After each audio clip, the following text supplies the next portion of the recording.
नमस्कार, मैं हूं आचार्य धनंजय। आप सभी लोग देख रहे हैं डेली लाइन का विशेष ज्योतिषी कार्यक्रम एस्ट्रो चक्र।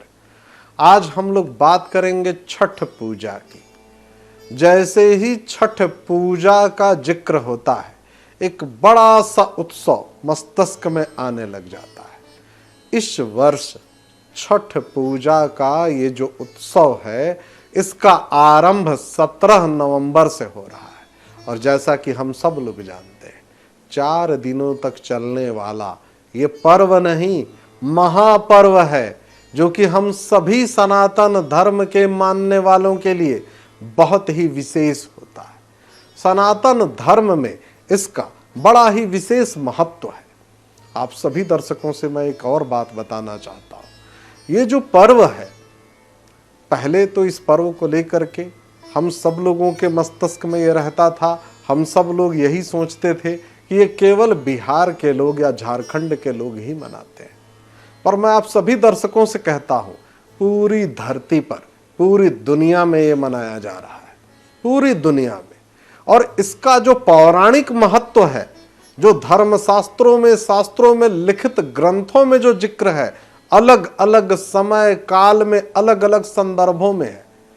बहुत सारे संदर्भ तो ऐसे हैं जिनकी हम लोग चर्चा करेंगे, तो चूंकि टेलीविजन की दुनिया समय के बंधन में होती है तो समय कम पड़ जाएगा।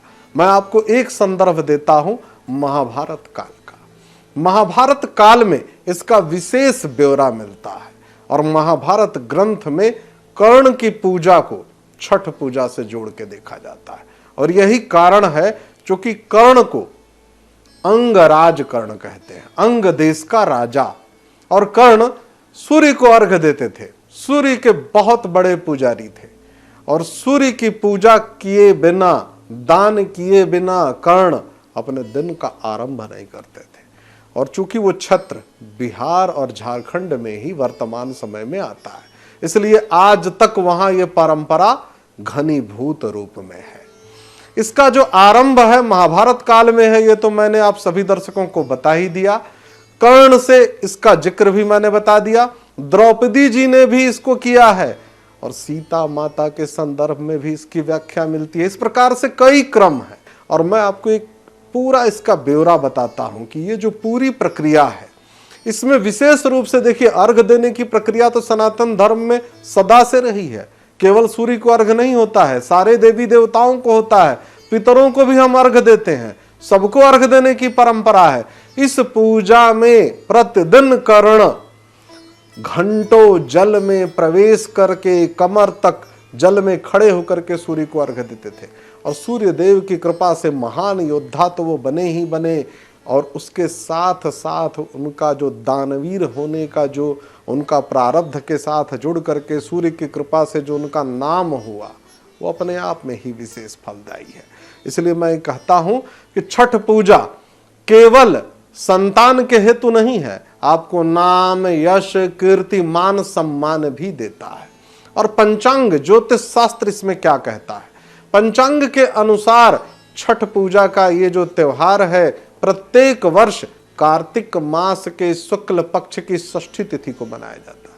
और यही वजह है कि इसको हम लोग षष्ठी को अपभ्रंश में छठी कहते हैं, छठी। और इसीलिए इसको हम लोग छठी माता के नाम से जानते हैं।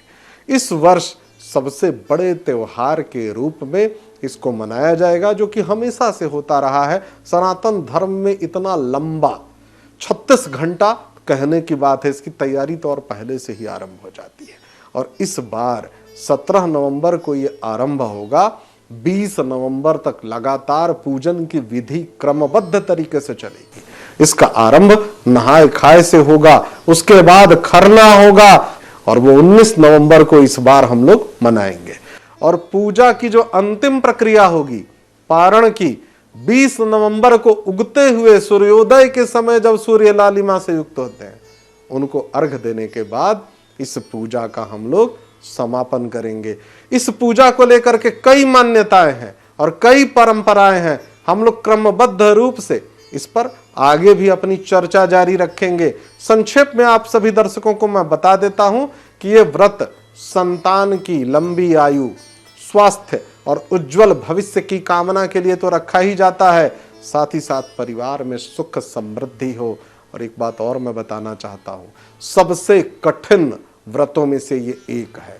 36 घंटा तो कहने की बात है, इसके ज्यादा, इसके पहले भी और बाद में भी कई ऐसे कठिन नियमों का पालन करना इसमें अनिवार्य होता है, जो हर एक व्यक्ति की क्षमता के बाहर है।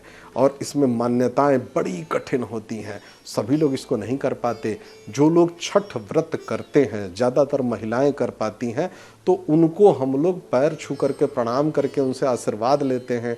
उनको देवता के समान, देवतुल्य माना जाता है। इसमें कुछ विशेष बातों का ध्यान रखना अनिवार्य हो जाता है, जैसे कि अभी की जो हमारी जीवन शैली है, प्लास्टिक के बर्तनों का इस्तेमाल इसमें नहीं करना है, इस बात का विशेष ध्यान रखिए।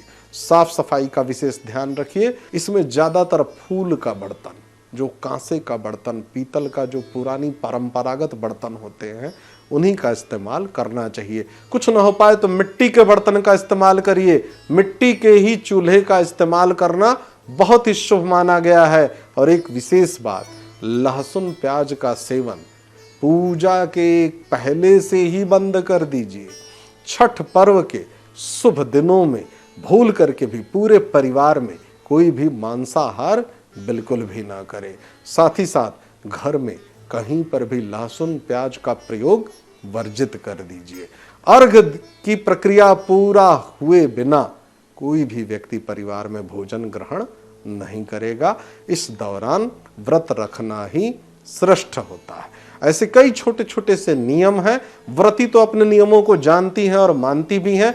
भूमि शयन करें और साथ ही साथ सदाचार, शुद्ध चित्त आचरण का पालन करें। आज के कार्यक्रम में इतना ही। आप सभी दर्शकों का बहुत बहुत धन्यवाद। नमस्कार।